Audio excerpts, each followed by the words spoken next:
आज third unit का last topic पढ़ेंगे, असाइनमेंट प्रॉब्लम। है इजी, इससे ज्यादा इजी कुछ भी नहीं है, ठीक है ना। सबसे इजी इजीएस्ट यही है, ठीक है ना। असाइनमेंट काम से पता चलता है, असाइन करना। असाइनमेंट वो नहीं जो हम काम करने के लिए देते हैं, वो भी असाइनमेंट ही होता है। हम उसको असाइनमेंट क्यों बोलते हैं? हमने आपको वर्क दिया है, फिजिक्स का असाइनमेंट होता है, फिजिक्स का काम दिया है, मैथ का काम दिया, वो असाइनमेंट। असाइनमेंट प्रॉब्लम्स मतलब वर्क को असाइन करना। क्यों पढ़ा जा रहा है असाइनमेंट प्रॉब्लम, क्या रीजन है, कैसे यूज आता है, पहले हम इसपर बात करें, ठीक है। असाइनमेंट प्रॉब्लम एक्चुअल में हम किसको कौन सा वर्क असाइन करें, ठीक है। ये सब एक ऐसी चीजें हैं जो हमारी डेली लाइफ में काम आती है। हमें नहीं पता होता है कि हम कहाँ मैथमेटिक्स अप्लाई कर रहे हैं, बट वो कहीं ना कहीं मैथमेटिक्स अप्लाई हो रही होती है ना। ट्रांसपोर्टेशन अभी अपन ने जस्ट खत्म किया, अभी आपको पता है रिसेंटली अभी अपने वॉर चल रहा है, करंटली अभी रोज प्राइसेस बढ़ रहे हैं। आज भी पेट्रोल डीजल में फिर 1-1 रुपए बढ़ा है। पेट्रोल डीजल का 1-1 रुपया बढ़ने का मतलब ट्रांसपोर्टेशन कॉस्ट बढ़ रही है। अब तुम समझो, अभी तुमने जस्ट टॉपिक खत्म किया ट्रांसपोर्टेशन, तो क्या बढ़ रहा है? Transportation cost. एक ओरिजिन से डेस्टिनेशन तक, अब चाहे फल फ्रूट जाए, चाहे किराने का सामान जाए, चाहे गाड़ियां जाए, क्या नहीं जाता है ट्रांसपोर्टेशन। चाहे वो ट्रेन के थ्रू जाए, चाहे हवाई जहाज के थ्रू जाए, चाहे ट्रकों के थ्रू जाए, ट्रांसपोर्ट हो रहा है, ठीक है। तो आप जैसे ही डीजल पेट्रोल का रेट इंक्रीज करते हैं तो हमको लगता है केवल डीजल और पेट्रोल बढ़ा है, नहीं। डीजल और पेट्रोल बढ़ने का मतलब है आपकी जेब पर बहुत बड़ा भार पड़ गया, क्योंकि वो कॉस्ट बढ़ेगी तो उसमें आ क्या रहा है, हमारे खाने पीने की चीजें, उनकी कॉस्ट बढ़ेगी। तो महंगाई तो पता होना चाहिए लास्ट 48 मंथ में सबसे हाईएस्ट पीक पर है। क्यों? केवल ये पेट्रोल डीजल बढ़ने से। तो तुम देखो ना उसके वेरिएबल्स कैसे अफेक्ट करते हैं, तो समझ में आएगा तुमको हम क्यों पढ़ रहे हैं ऑप्टिमाइजेशन।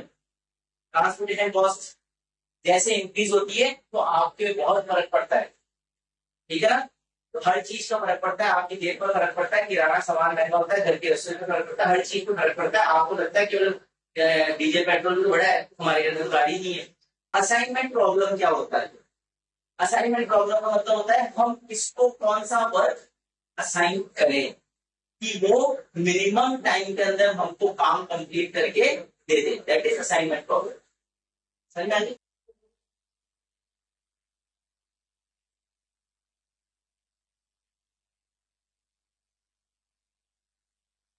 असाइनमेंट प्रॉब्लम तो हमने आपसे बताया था ट्रांसपोर्टेशन प्रॉब्लम और असाइनमेंट प्रॉब्लम, इन दोनों में क्या डिफरेंस है? यहाँ पर हमेशा n क्रॉस n मैट्रिक्स होती है और यहाँ हमेशा n equals to n matrix होती है। तो जब ट्रांसपोर्टेशन प्रॉब्लम में m और n आपस में इक्वल कर दिए जाए तो क्या बनता है?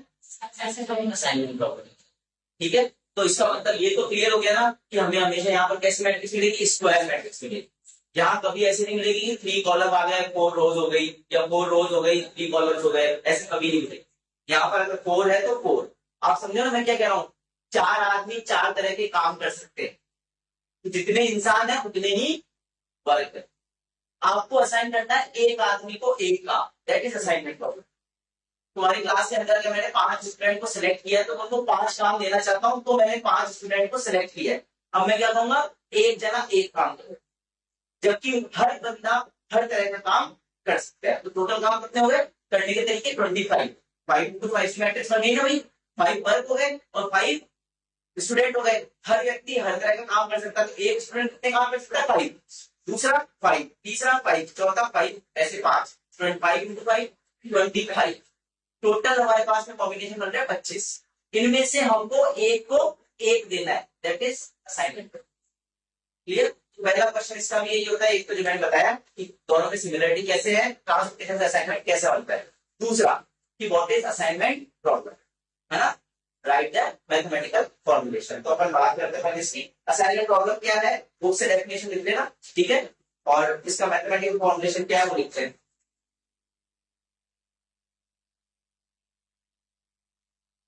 Mathematical formulation of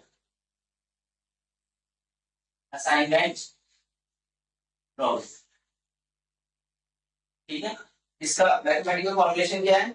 minimum z equals to summation I range from 1 to n, 1 to n, और summation j range from 1 to n, Cij xij। ठीक है, और दोनों की कंडीशन क्या है? I भी है 1 to n और j भी है 1 to n, तो दोनों सिमिलर हो गया। ठीक है, उसके बाद में लेयर xij, xij हमारे पास में क्या है? 1 and 0। if jth worker assign to ith person, और इसमें हो जाएगा if ith worker assign to jth person. ठीक है, और कंडीशन फर्स्ट कंडीशन है summation I values from 1 to n xij equals to 1, तो यहाँ पर j इक्वल्स टू आ जाएगा 1 टू n। और सेकंड कंडीशन है हमारे पास में, जिसका मतलब क्या होता है वो लेते हैं, that is ith person does only one job. ठीक है, और I की वैल्यू कितनी होगी? 1 2 अप टू n। सिमिलरली आपके पास में j के लिए 1 to n xij equals to 1 आ जाएगा, तो यहाँ पर I की जो वैल्यू आ रही है वो कितने आ गई? 1 2 अप टू n। और इसकी कंडीशन भी आपके पास में सेम हो जाती है, that is jth job is assigned only one worker या पर्सन, जो भी आपने हो। ठीक है, और यहाँ पर आपके पास में j की लिमिट आ जाती है 1 टू n। ठीक है, अब देखिए ये आपके पास में इसका मैथमेटिकल फॉर्मुलेशन है। अगर आप स्टार्टिंग से देखो, ट्रांसफॉर्मेशन का बी ऑब्जेक्टिव फंक्शन मिनिमम जेरो से यहाँ फर्क पड़ता है, I1 to n J1 to n होता है, बाकी ये सेम होता है। क्लियर? थर्ड पर आ जाओ, xij वहां पर क्या होती है? आपके एलोकेशन है ना। एलोकेशन क्या होती है? ओरिजिन से डेस्टिनेशन पर कितना सप्लाई हुआ है, कितनी रिक्वायरमेंट पूरी है, उसको रिप्रेजेंट करता है। यहाँ पर 1 और 0, 1 और 0 असाइन होने का मतलब एक जॉब असाइन करती है, 0 का मतलब असाइन नहीं करती।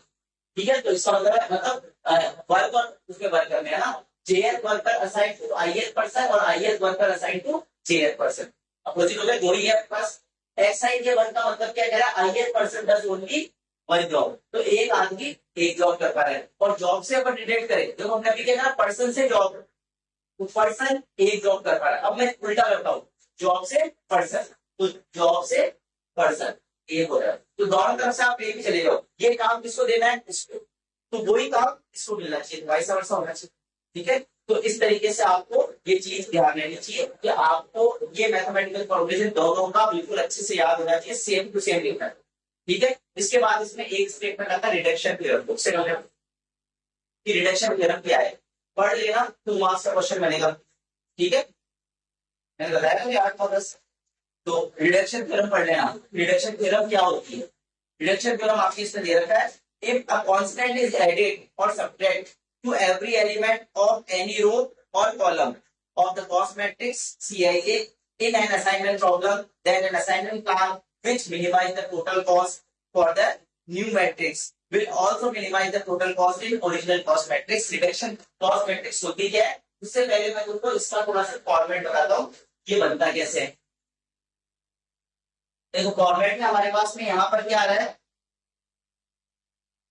जैसे यहाँ जॉब जॉब को अपन दे रहे हैं 1 2 3 up to j up to n, है ना, और यहाँ दे रहे हैं 1 2 3 up to I up to n, दोनों सेम है। ठीक है, यहाँ पर आपके पास में जॉब हो गई और यहाँ आपके पास में वर्कर हो गए, तो ये सारे क्या हो गए आपके पास में वर्कर। ठीक है, जहां आपके पास कॉस्ट लिखी होगी C11 12 13 C1j C1n, same C21 22 23 up to 2j 2n, ऐसे करते करते CN1 N2 N3 C NJ up to C NN। ठीक है, ये आपके पास में टोटल मैट्रिक्स बन जाएगी। इसमें आई करोगे तो आई आ जाएगा बीच में, है ना। ये आपके पास में टोटल वैल्यू बन जाएगी।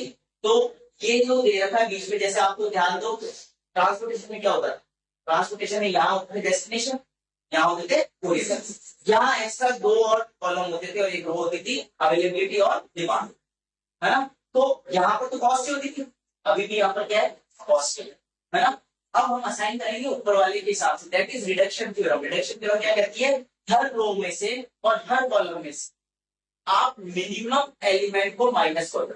वापस सुनना, पहले समझ लो ताकि रिडक्शन थ्योरम का स्टेटमेंट अपने आप याद हो जाएगा। हर रो में से और हर कॉलम में से जो लीस्ट एलिमेंट है उसको सब में से माइनस कर दो। जैसे सपोज करो मेरे पास में यहाँ पर दे रखा है 2 5 8 9, मिनिमम क्या है 2, इस 2 में से मैं सबको माइनस कर दूं। तो इस 2 को यहाँ 0 हो गया, यहाँ 3 हो गया, यहाँ 6 हो गया, यहाँ पर 7 रिड्यूस हो गया ना, that is reduction. Same column में अगर मान लो इसको कॉलम लिख दूं 2 5 8 9, ये कॉलम बन गया, ये रो बन गई। अब मैं इधर देखूंगा तो मेरे पास मिनिमम क्या है 2 है, तो मैं इस 2 में से सारे एलिमेंट्स को माइनस कर दूंगा। तो हमें जैसे रो में से सबको माइनस करना है वैसे ही कॉलम में से सबको माइनस करना है। और जो हमारे पास मैट्रिक्स आ जाएगी वो आ जाएगी रिड्यूस मैट्रिक्स। पहले हम करते हैं रो रिडक्शन, फिर हम करते हैं कॉलम रिडक्शन। रो रिडक्शन में हर रो में से मिनिमम एलिमेंट माइनस करेंगे और कॉलम में से हर कॉलम में से कॉलम रिडक्शन में हर कॉलम में से मिनिमम एलिमेंट माइनस करेंगे। ठीक है, जो आपके पास में इन दोनों के बाद में कॉलम रिडक्शन के बाद जो मैट्रिक्स आती है वहां हम करते हैं जीरो असाइनमेंट, और ये मेथड कहलाता है हंगेरियन मेथड।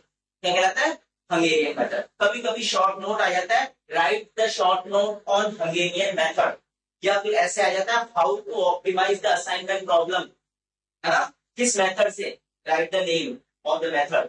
तो मेथड का नाम क्या होता है, हंगेरियन मेथड। हंगेरियन मेथड बहुत बड़ा सारा है, आराम से 1.5 पेज का लिखने के लिए, तो इसलिए मैं उसको बताऊंगा कि मैं स्टेप्स बता रहा हूँ हंगेरियन मेथड के ही है। तो आप एक बार पूरा मेथड समझ लोगे ना, अपन जब कर लेंगे उसके बाद में अपने आप ही जो उसकी थियरी लिखते हैं अपन, वो थियरी हंगेरियन मेथड है। तो आपको अगर मान लीजिए लिखने के लिए आ जाता है शॉर्ट नोट, तो आप ऐसे जज करके चलना कि हमारे दिमाग में एक प्रॉब्लम चल रही है, हम क्या क्या स्टेप्स लेते हैं, वो सारे स्टेप्स लिखना शुरू कर देना, वो हंगेरियन मेथड की थ्योरी है। आगे का समझ में, तो मैं तुम्हें एक बार एक्सप्लेन करता हूँ करेंगे क्या, है ना। पहला, सबसे पहले न्यूमेरिकल प्रॉब्लम ऐसे दे रखी होगी, क्वेश्चन आएगा सॉल्व द असाइनमेंट प्रॉब्लम। एक ही क्वेश्चन होता है, एक तरह का ही होता है कि असाइनमेंट प्रॉब्लम को सॉल्व कर। जो भी न्यूमेरिकल प्रॉब्लम आ जाए सबसे पहला काम देखना है बैलेंस है क्या। बैलेंस का होगा जब m और n इक्वल करें, इसमें भी m और n आएगा। जब m और n इक्वल होगा that means balance assignment problem की बात कर रहे हैं, ये होना चाहिए, दिख जाएगा, है ना। 3 कॉलम है, 3 रो है, ठीक है, 4 है, 4 है, 5 है, 5 है, इक्वल। फिर हम सीधा स्टार्ट करते हैं पहला step, row reduction. Row reduction में क्या करते हैं, subtract minimum element from each row, then the reduce matrix is minus करते हैं। फिर कॉलम रिडक्शन, वापस क्वेश्चन पे चले जाएंगे, मतलब ऊपर वाले पे जो रो रिडक्शन वाली टेबल है उसी पे, है ना, कॉलम रिडक्शन। तो जो रो रिडक्शन हो चुका है उसी में हम देखेंगे अब कॉलम रिडक्शन। हर कॉलम में से मिनिमम एलिमेंट को माइनस करो। ऐसा करने पर तुम थोड़ा एक बार सोच के देखो, मैं कह रहा हूँ एक एलिमेंट उसमें खुद में भी तो एग्जिस्ट कर रहा होगा, तो मतलब हर रो और हर कॉलम में जीरो आएंगे, आएंगे या नहीं आएंगे। तो इसलिए थर्ड स्टेप होता है जीरो असाइनमेंट। क्या होता है, जीरो असाइनमेंट। हम हमारा मेन टारगेट हो गया जीरो को असाइन करो हर रो और हर कॉलम। अब कैसे करो, वो हंगेरियन मेथड, रिडक्शन थ्योरम पे याद हो गई, है ना। रिडक्शन थ्योरम को अप्लाई करते हैं, जो रिडक्शन कॉलम रिडक्शन करके हम टोटल इस जो कॉस्ट है मिनिमाइज, उसको कॉस्ट को क्या करना चाहते हैं, मिनिमाइज, रिड्यूस, ताकि हमारे पास कॉस्ट कम से कम हो जाए। अब हम इसको ऑप्टिमल सीक्वेंस कहेंगे, इसको कौन सा काम असाइन करना है वो लास्ट में पता चलेगा, है ना। तो जीरो असाइन करने से हम हर रो में से और हर कॉलम में से जीरो को असाइन करते हैं। अब मेरी बातें ढंग से सुनना, वापस सुनो इस लेक्चर को, तो नोट करते जाना, है ना, जो जो मेन पॉइंट्स है। फिर उसके बाद क्वेश्चन सॉल्व करना। पहले एक बार समरी बना लेगा। पहला, जीरो असाइनमेंट करते टाइम आप पर्टिकुलर रो में तब जीरो असाइन करोगे जब उस रो में केवल और केवल एक जीरो होना चाहिए। जैसे मान लीजिए ये जीरो था, तो मैं इस रो को देखूंगा तो मेरे को दिखेगा हाँ एक जीरो है, तो मैं इसको स्क्वायर ब्रैकेट के अंदर असाइन कर दूंगा। अगर मान लीजिए ऐसी सिचुएशन हो जाती कि मेरे पास ये भी जीरो था, अब मैंने पहली रो देखी, पहली रो में कितने जीरो है, तो अब मैं इसको असाइन नहीं करूंगा, अगली पे चला जाऊंगा। फिर सेकंड पे जाके देखूंगा क्या एक जीरो है क्या इसमें, सिंगल लाइन में, सिंगल रो में अगर मेरे को दिखता है एक जीरो है तो मैं स्क्वायर ब्रैकेट में जीरो को बंद कर दूंगा। अगर नहीं है मैं थर्ड पे चला जाऊंगा, ऐसे मैं फोर्थ पे चला जाऊंगा, ऐसे मैं एक बार फिफ्थ पे चला जाऊंगा, 5 रो हो गई। अब मैं फिर आऊंगा कॉलम पे, सेम चीज मैं कॉलम पे देखूंगा क्या मेरे पास कॉलम में कोई जीरो है क्या, या तो वो ऑलरेडी असाइन हो चुका होगा रो की वजह से, हो चुका है तो छोड़ दो, नहीं हुआ तो आप कर दो। जैसे ही आप किसी रो में या कॉलम में जीरो असाइन करते हैं तो उसके कॉरेस्पॉन्डिंग जितने जीरो आ रहे हैं सबको क्रॉस करना होता है। कैसे, मैं एक एग्जाम्पल से समझाता हूँ। 2 0 5 3 3 0 1 0 0 0 1 2 1 2 0 4। मान लीजिए ये अपने पास में मैट्रिक्स थी, मैं ये मेरे पास में रो रिडक्शन और कॉलम रिडक्शन की बात आ गई। मैं फर्स्ट रो पे गया, मैंने देखा यहाँ पर जीरो है, मैंने असाइन कर दिया, सिंगल था। जैसे मैंने इसको असाइन किया, तुम लोग कैसे करते थे उसमें, जैसे तुम सप्लाई और डिमांड पूरी करते थे, जैसे वो कंप्लीट होती थी, डिमांड कंप्लीट होती थी तो आप कॉलम को जीरो कर देते थे, सारी एंट्री क्या करते थे जीरो। और जैसे ही अगर अवेलेबिलिटी कंप्लीट होती थी तो आप रो को जीरो कर देते। सेम जैसे ही आपको पता चला यहाँ पर जीरो सेट हो गया, तो ये बचे हुए जीरो कितने दिख रहे हैं, दो, इसके सामने अब जो जीरो आ गए तो ऐसे ऐसे क्रॉस कर देना। अब ये जीरो आपके काम के नहीं है। फिर आप सेकंड में जाओगे, आपको दिखेगा एक जीरो, अब ये तो हट गया ना, अब आपके पास एक जीरो आप इसको असाइन कर दो, तो इसके बीच में आ रहा है क्या, नहीं आ रहा, आप बढ़ते जाओगे, एक जीरो है असाइन कर दो, आप फोर्थ पे जाओगे, ये तो असाइनमेंट हो गया, खत्म हो गया क्वेश्चन। मतलब कॉलम में जाने की जरूरत नहीं पड़ी। आप देखो हर रो में और हर कॉलम में एक जीरो असाइन है, रो वाइज चलो एक ही है, इधर भी एक, इधर भी एक, कॉलम में आओ, इस कॉलम में सिंगल, इस कॉलम में सिंगल, इस कॉलम में सिंगल और इस कॉलम में चार सिंगल है। जब ऐसी सिचुएशन आ जाए तो आप बोलोगे ऑप्टिमल असाइनमेंट। हर रो और हर कॉलम में एक और केवल एक जीरो असाइन होना चाहिए, ऐसी सिचुएशन आ जाती है, इसका मतलब आपकी असाइनमेंट प्रॉब्लम खत्म हो गई।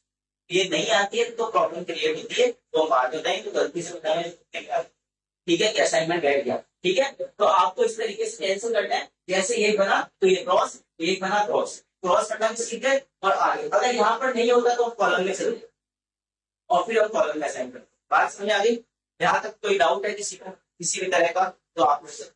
असाइनमेंट प्रॉब्लम क्या होती है बता चुके हैं, ट्रांसपोर्टेशन असाइनमेंट में क्या सिमिलरिटीज कैसे बनती है बता चुके, रिडक्शन थ्योरम क्या होती है बता चुके, फॉर्मेट कैसा बनता है सामने, ठीक है।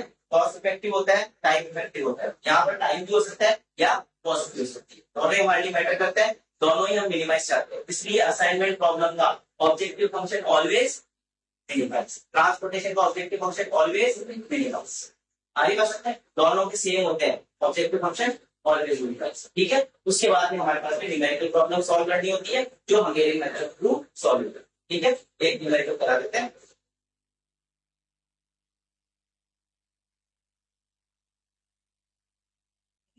देखो सिंपल सा प्रॉब्लम दे रखा है, क्वेश्चन क्या है, a department head has 4 subordinates. ये डिपार्टमेंट हेड है जिसके पास में उसके अंडर में काम करने वाले 4 लोग है ना। अब जो हो गए सबऑर्डिनेट्स, उस डिपार्टमेंट हेड को 4 तरह के टास्क दिए हुए ए बी सी डी और 4 तरह के वर्क है और सेकंड थर्ड फोर्थ, ठीक है। तो सॉरी 4 टास्क हो गए, 4 सबऑर्डिनेट्स है और सेकंड थर्ड फोर्थ। अब देखो हर सबऑर्डिनेट्स हर तरह का काम कर सकता है, कर सकता है, फैकल्टी है कर ही सकते हैं। अभी मेरे अंडर में मान लो 4 फैकल्टी है तो मैं किसी को कोई भी काम असाइन करूंगा तो मैं क्या करते तो देता हूँ ये काम इस फैकल्टी को दो जल्दी करके देगा, कर तो सभी सकते हैं। बट मैं जब भी असाइन करूंगा तो कैसे करूंगा कि नहीं यार ये वाला काम तो ना इन गायन को दे दो जल्दी करके दे देंगे, ये वाला इनको दे दो ये इसमें परफेक्शन है इनका ये फटाफट कर देंगे, तो अपन वर्क असाइन करते हैं सेम। अब ये टाइमिंग दे रखा है कि एक टास्क को पहले पढ़ना आना चाहिए, तो दूसरे में क्या लिखा होगा तो पता नहीं ऐसा कुछ था हमारे पास में। ए टास्क को फर्स्ट पर्सन 8 घंटे में करता है, उसी ए टास्क को सेकंड पर्सन 26 आवर्स में करता है, थर्ड पर्सन 17 आवर्स में करता है और फोर्थ पर्सन 11 आवर्स में करता है। बात समझ आए? इसको ऐसे पढ़ना होता है कि है वही ना, मैंने बोला हर काम हर व्यक्ति कर सकता है, लेकिन अब टाइमिंग सबका अलग अलग हो गया। सेम सेकंड टास्क अगर मैं देता हूँ तो फर्स्ट पर्सन उसी काम को 13 आवर्स में, सेकंड पर्सन 28 आवर्स में, थर्ड पर्सन 4 आवर्स में और फिर फोर्थ पर्सन 26 आवर्स में। सेम सी टास्क की बात करता हूँ तो अलग अलग टाइम के लिए रखे और डी टास्क की बात करता हूँ तो अलग अलग टाइम ले रखे। मेरे को बताना है कौन सा काम कौन से सबऑर्डिनेट्स को असाइन किया जाए कि मेरा टोटल चारों काम मिनिमम टाइम में खत्म हो जाए। और वो मिनिमम टाइम बताओ कितने घंटे लगेंगे, ये क्वेश्चन समझ आ गई। इसको ऑप्टिमाइजेशन बात की तो नॉर्मल जो काम करवाते हो ना करके वो भी मैथमेटिक्स है, बिना उसके तुम असाइन नहीं करते हो किसी को भी, चाहे तुम मैथमेटिक्स जानते हो और चाहे तुम नहीं जानते हो, बट इनबिल्ट होता है ये कि हमें पता होता है किससे काम करवाना है और किससे नहीं करवाना। आगे बात करना स्टार्ट करते हैं। सबसे पहले आप हमेशा जब भी क्वेश्चन स्टार्ट करोगे लिखना ही है गिवन असाइनमेंट प्रॉब्लम इज, हमेशा पहले प्रॉब्लम लिखनी है, ठीक है। प्रॉब्लम लिखने के बाद में पहला स्टेप जो आता है आपके पास में वो आता है रो रिडक्शन। यहां से अपने पास रिडक्शन थ्योरम शुरू हो जाएगी। रो रिडक्शन है ना, रो रिडक्शन क्या होता है? Subtracting the smallest element in each row from every element of the corresponding row ये थियरी फिक्स है, हमेशा कुछ नया याद नहीं करना है ना। तो अब तुम्हें ऐसे लिखना है नीचे नीचे, मैं इधर आधा कर रहा हूँ तुम आधा नहीं करोगे, समझ आ गई? ऐसे लिखना पूरा एक के नीचे और बिल्कुल टेबल आपकी सेंटर में बननी चाहिए। जो भी टेबल बनेगी वो हमेशा किसमें बनेगी? सेंटर में। और जब तुम लिखोगे ना गिवन असाइनमेंट प्रॉब्लम तो उसको असाइनमेंट प्रॉब्लम को भी आप इस तरह से लिखोगे first second third fourth A B C D, आप ऐसे लिखोगे। ये मतलब पूरा मैटर यहाँ पर आएगा। ये आपकी गिवन असाइनमेंट प्रॉब्लम होगी। क्वेश्चन ये दिया हुआ होगा आप लिखोगे गिवन असाइनमेंट को मैट्रिक्स फॉर्म में लिखोगे, समझ आ गई? ये आपके पास मैट्रिक्स होगी। इसके बाद ये आएगा रो रिडक्शन, ठीक है। अब रो रिडक्शन के जस्ट नीचे बिल्कुल सेंटर में वापस ये मैट्रिक्स बनाओगे, ठीक है। मैं यहाँ बता देता हूँ first second third fourth A B C और डी। अब हम स्टार्ट करते हैं, ठीक है। सबसे पहले क्या है? रो रिडक्शन। फर्स्ट रो का मिनिमम एलिमेंट क्या है? 8। 8 को सबके से माइनस करना है। 8 minus 8 26 minus 8 17 minus 8 11 minus 8, clear? ये तो आता ही है। अब ये भी गड़बड़ कर दो ना तुम्हारा भगवान मालिक कर दे। सेकंड सबसे मिनिमम एलिमेंट 4। 4 को सबके से माइनस करना है। 30 माइनस 4 28 4 माइनस 4 26। थर्ड इसमें से 15 मिनिमम है, 15 माइनस करो। 38 माइनस 15 23। 90 minus 15 80 minus 15 50 minus 15 इसमें से मिनिमम क्या है? हो जाता है 9 16 14 और ये 0। ये हमारे पास में 4 रो रिडक्शन से मैट्रिक्स बन गए। कितना इजी है, कोई इसमें बड़ा छोटा नहीं होता है। छोटे को माइनस करना है, सारे पॉजिटिव आएंगे क्योंकि ये कॉस्ट है और टाइम टाइम नेगेटिव नहीं होता, कॉस्ट नेगेटिव नहीं होता, इसलिए ऑलवेज पॉजिटिव। रो रिडक्शन हो गया। अब अपन इसके बाद स्टार्ट करते हैं column reduction. Column reduction, column reduction क्या होता है? ये टेबल है ना, सेम ये लाइन यहाँ लिखनी है। Same subtracting the smallest element at each row, जो रो लिखा हुआ है उसको आप लिख दोगे column. From every element of the corresponding, फिर ये रो लिखा हुआ है उसको आप लिख दोगे कॉलम। बस सेम थ्योरी है और सीधा रहते हैं कॉलम रिडक्शन की टेबल पर। तो टेबल में आपके पास में वापस से first second third fourth form A B C and D. Clear? First column में आओ, मिनिमम क्या है? 0, इसलिए कोई चेंज नहीं होगा। फर्स्ट कॉलम में मिनिमम क्या है 0 माइनस करना है, कोई चेंज नहीं होगा इसलिए सेम टू सेम आएगा 0 9 23 9। सेकंड में मिनिमम क्या है 4 माइनस कर दो 14 20 0 12। थर्ड में मिनिमम क्या है 0 सेम आएगा 9 0 3 14। इसमें दो जीरो है कोई चेंज नहीं हो रहा है 3 32 0 0 क्योंकि 0 माइनस करके क्या कर दोगे ये कॉलम डिटेक्शन। कुछ है क्या बहुत आसानी से हो जाता है ना। इसके बाद में थर्ड स्टेप आता है आपके पास में जीरो असाइनमेंट ना। इसमें बेटा एक चीज देख लेना रोल डिटेक्शन के पहले आपका स्टेप फर्स्ट, यहाँ पर लिखा स्टेप सेकंड, फिर कॉलर लगाना और उसके बाद में रोल डिटेक्शन लगाना, फिर स्टेप सेकंड कॉलर डिटेक्शन, फिर ऐसे, फिर third step step third zero assignment. ठीक है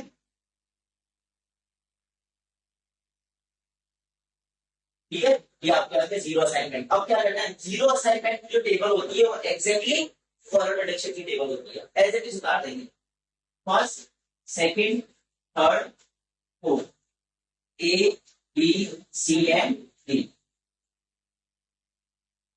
सेम करेंगे 0 14 9 3 9 20 0 22 23 0 3 0 9 12 14 0। अब असाइनमेंट सीखो कैसे करना है। सबसे पहले हम लोग फर्स्ट हमेशा पहले रो पे चलेंगे, सारी रो कंप्लीट होनी चाहिए, बीच में जंप नहीं मारनी कि दिख गया जीरो। अब जैसे तुम्हें समझ में आ जाएगा तुम जीरो देखते हैं कैसे बोलोगे खुश हो गई मिल गया ये, ऐसे नहीं चलना है, स्टेप बाय स्टेप चलो तकलीफें कम आएगी। तो पहले सारे रो खत्म हो जाए फिर सारे कॉलम खत्म हो जाए फिर रो, ऐसे ही चल। पहले फर्स्ट रो में सिंगल जीरो है असाइन कर, हमने इसको असाइन कर दिया। इसके साथ में हाथ देखना कोई जीरो है इसके बीच में नहीं है, मतलब कोई क्रॉस नहीं है। सेकंड वैल्यू जीरो है कितने ए, अब कोई पर्टिकुलर जीरो को देखने लग जाता है, जीरो मतलब केवल जीरो है ना, तो अपन को इसको असाइन करना है। और इसके बीच में कोई है क्या, अब देखो ये बिल्कुल एक के नीचे एक आने चाहिए, इधर उधर नहीं होना चाहिए मेरे जैसे, सिंपल एक सीक्वेंस में आने चाहिए ताकि क्रॉस और भी लाइनिंग की नीचे की इनके लाइन आएगी तो सब रखने चाहिए उससे। अगर मैं लाइन ड्रॉ करूंगा तो बाहर घूम रहे ना फिर तीन हो चलता, फिर ये इसलिए एक के नीचे एक दिखना चाहिए बिल्कुल सिस्टमेटिक, कोई नंबर इधर उधर नहीं होना चाहिए। ठीक है, तो यहाँ पर जीरो कोई भी नहीं है इसके कॉरस्पॉन्डिंग। थर्ड पे आ जाओ, थर्ड पे कितने जीरो है स्किप कर दो, जाना ही नहीं है। फोर्थ पे कितने जीरो है एक, इसको असाइन कर, जैसे इसको असाइन करोगे कॉलम में एक जीरो आ रहा है क्रॉस कर, चारों रो हो गई। अब कॉलम में चलिए, first column already assign, second column एक जीरो असाइन, इसके कॉरस्पॉन्डिंग कोई जीरो आ रहा था हाँ बट वो ऑलरेडी क्रॉस है, इसमें असाइन इसमें असाइन। क्वेश्चन कंप्लीट, चार असाइनमेंट करने थे चारों कंप्लीट हो गए। अब आप इसमें एक थ्योरी लिखते हैं, in the about table each row and column have one and only one assignment। हर रो और हर कॉलम में एक और केवल एक असाइनमेंट है, देयरफॉर ऑप्टिमल असाइनमेंट इज। इसका ऑप्टिमल असाइनमेंट क्या हुआ ध्यान देना, कैसे पढ़ते हैं, ए पर कौन सा ब्रैकेट आ रहा है फर्स्ट वाला है तो मतलब आप ऐसे लिखोगे ए असाइन करेगा फर्स्ट को, ये देखो ए फर्स्ट को ऐसे। अब ऐसे बी में कौन सा जा रहा है, बी असाइन करेगा थर्ड को, सी किस पे जा रहा है सेकंड को, और डी किस पे जा रहा है फोर्थ। ठीक है, तो ये आपके पास हो गया देयरफॉर मिनिमम टाइम, टाइम है अगर ये तो मिनिमम टाइम क्या होगा। अब ए फर्स्ट पे आपके क्वेश्चन में देखो यहाँ कितना नंबर लिखा हुआ है 8, यहाँ पे लिखो आंसर 8। मेरी बात सुन रहे हो, क्वेश्चन में देखना इस जगह क्या लिखा हुआ था सेकंड, इस जगह क्या लिखा हुआ है 4 ऐड करो, फिर इस जगह क्या लिखा हुआ है 19 ऐड करो, फिर यहाँ लास्ट में क्या लिखा हुआ है 10 ऐड करो, कितना हो गया 41 आवर्स। ये आपका आंसर कितना लिखिए मैंने बोला था ना डैम इजी है, इससे ज्यादा धरती पर कुछ भी इजी नहीं है। असाइनमेंट प्रॉब्लम बहुत इजी है, केवल हमारा एक स्टेप अटकता है जो कल बताएंगे, है ना। पिक्चर अभी बाकी है, एक्चुअल में क्वेश्चन तो अब आएंगे।